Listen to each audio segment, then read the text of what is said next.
Hey guys, I'm going to do two quick videos today. The first one is about this crazy feud with John McCain and Rand Paul. Um, in case you haven't watched any of my videos, I don't mention it in every video because I'm not one of those retards like the Bernie Sanders voters who only talk about their candidate as if he's some sort of a Greek god. I voted for John Kasich in the primary in Ohio. I didn't want to vote for him because I don't support him. I was at the time trying to support the effort to keep Trump from winning the nomination. But the real candidate that I would have voted for if he was still in the running at the time was Rand Paul. And I think if he ever runs again, I'm definitely going to put in an even greater effort than last time. My entrance into real political commentary and writing and videos and tweets even, it all started over the summer. Last year, as of this time, I was still, disillusioned with the political process completely to the point where I didn't really participate at all. I was thinking of now voting in 2016. And one of the reasons that I was starting to change my mind was because of Rand Paul. And well, Donald Trump also, he swung me over with a few other moves that he did much later. He definitely, if I was going to choose the person I want to be in the position of making the decisions in our foreign policy and our domestic policy, I'd still prefer Rand Paul over Donald Trump, even though there's certain things I do like about Donald Trump. On the other hand, John McCain, his latest outburst about Russia, about Rand Paul, because he was exiting the debate area or the podium in the Senate. He claimed that he actually said, I repeat, Rand Paul is in league with Russia, or something to that degree. That really shows, if you want to know why I became disillusioned with being in politics, it's because of people like John McCain. In 2000, okay, there was the presidential election between Bush and Gore, and one of the nominees, and one of the people in the nomination process was John McCain. He was trying to run against George Bush. He was a dark horse candidate. He actually beat him in a few states, including his home state, Arizona. I think he beat him in New Hampshire too. And he was riding around the country in this vehicle. It was pretty much just a tour bus called the Straight Talk Express. And it was a very uplifting campaign, but it really wasn't based around much besides saying, yes, I may be a senator, but I'm not part of this Bush dynasty or whatever, and I'm not part of the Democratic squawk box, the Clintons and the Gores. I'm John McCain. I was a veteran. I was in Vietnam, whatever. He was using his veteran status to hit among Republicans that were laughing at the fact that both Bush and Clinton hadn't served in Vietnam. It was a very superficial plea to the patriotic sentiment of a lot of Americans, and it didn't work. Bush still beat him. And one of McCain's problems was that he was very poorly funded compared to George Bush. Now, fast forward 8 years later, after Bush won and he was serving in office, John McCain, as his chief rival, ends up trying to become the Republican nominee. He runs a campaign that was kind of devoid of any message, and he didn't really have any thing to tie it together. And by then, in 2000, I was only 15 years old. Might have even been only 14. Yeah, I think, I was 14 years old at the time. In 2000, I was still fairly liberal, and in fact, much more than liberal. I was into things that, reading about politics when you're a kid, you get more intrigued by the radical side of the political spectrum.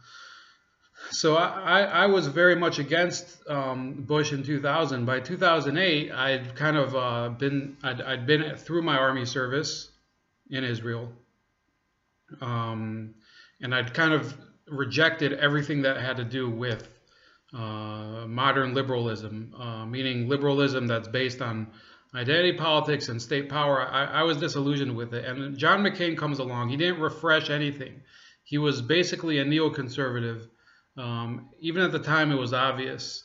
And the person that really caught my attention, there were two people that caught my attention during the 2008 nomination process. There was Dennis Kucinich, who he was a representative here in Ohio, who was still a Fruit Loop, but he was at least very candid about all of his beliefs. He was never trying to hide behind, corporate donors or whatever. He's still active in the media now. He's still doing interviews. And the other one was Ron Paul, and it was Ron Paul's ideas that kind of they had me make that transition from being somebody who was against being active in politics entirely, who was completely disillusioned with it, to really reading about conservative philosophy. But it didn't make me active. It just made me open to an idea, and that was Ron Paul, the person who kept me cynical about the process itself. The actual electability of people was John McCain. He was one of those officials that kept Dr. Paul from actually being considered a serious candidate. He was always John McCain has always been an interventionist. He uses his great record in Vietnam as a POW. He uses it as a stepping stool for getting more wars and more U.S. intervention. He's a proponent of the big Teddy Roosevelt footprint all over the world that's failed America, and it's gotten us into a situation where we still have troops. And I'll repeat it. In Italy, we still have troops, even though we haven't had a war with Italy since 1943. Okay, we still had troops in the Philippines decades after World War II. His attitude is that, we're going to be stronger by taking over other people's defense for them. In reality, it's made us in debt to countries that normally would have probably been nipping at our heels with far less ferociousness. China, if we would have focused a lot less money on just wasting our time over in the Pacific and things like that, and if anything, we would just be supporting our allies, support Japan, support the Philippines, and whatever. If we would have, after the end of the Cold War, focused more on home and removing all these Cold War relics from Europe and Asia, we wouldn't have this horrible situation that we have today. And that's John McCain's fault. And the fact that he's going and saying this about Rand Paul,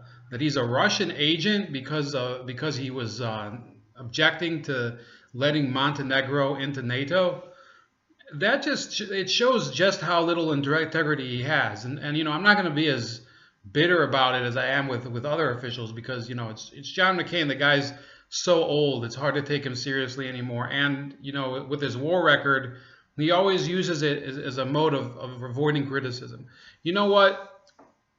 It's time for people to stop. I'm not going to go full nuclear on him like I do on everybody, but he doesn't deserve that treatment anymore. He's been in politics for the better part of 4 decades, I think now.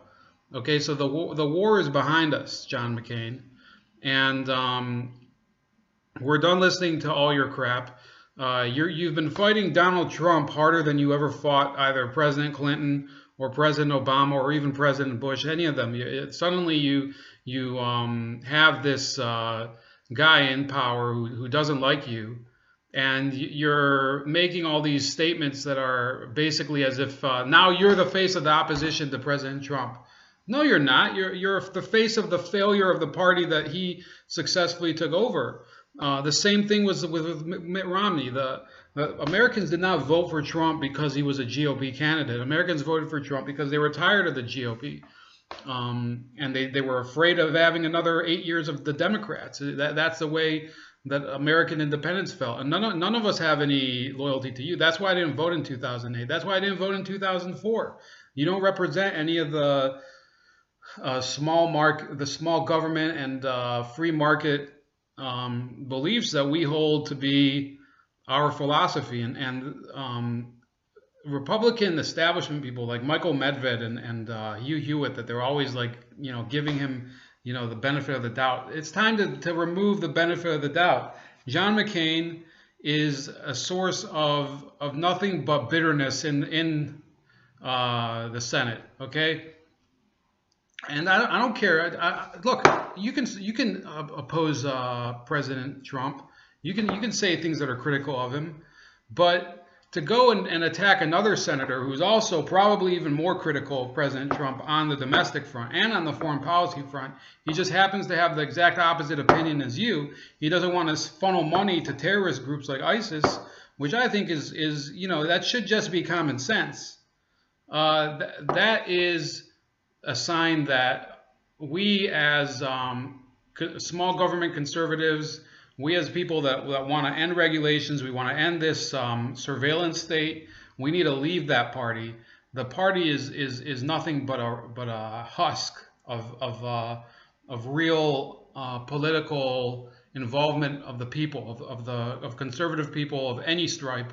It doesn't matter whether they're what race they are or what religion. We don't belong in the GOP anymore. The GOP is for the people who've sold out, the people who are getting money from like the Heritage Foundation or whatever it is, or not the Heritage Foundation, the one Focus on the Family. They have the right to be involved in politics, but they're not the people that they're going to drive us to reduce this government and return power to the people, return power to the individual. That has nothing to do with Focus on the Family and all those lobbyist groups and these Lockheed Martin and the defense contractors. What have they ever done for me? What have they ever done for you? That all they do is they suck up these valuable contracts and get the government to spend more and more and more on their boondoggles, these defense spending capital projects that end up bankrupting our country and driving us into debt with China, the country that we're supposedly trying to defend ourselves from. In the end, they're going to knock us over with debt. Anyway, that's it. John McCain, you should resign. Rand Paul is right. You are past your prime. It doesn't even matter that I happen to be a Rand Paul supporter, but because if you would have done the same thing and said it about somebody like who's another person that's anti-interventionist. You could say the same thing. If he would have said the same thing about Tulsi Gabbard, I would have told him to shut up. And she's a Democrat. It's time for you to stop acting like you own the mantle of being the defense senator. You haven't defended anything. You've defended you, and you've defended the defense contractors, and that's enough. Anyway, this is Ramon with Bold Like a Leopard, and we'll see you around the bend. Another video coming up in just a few minutes.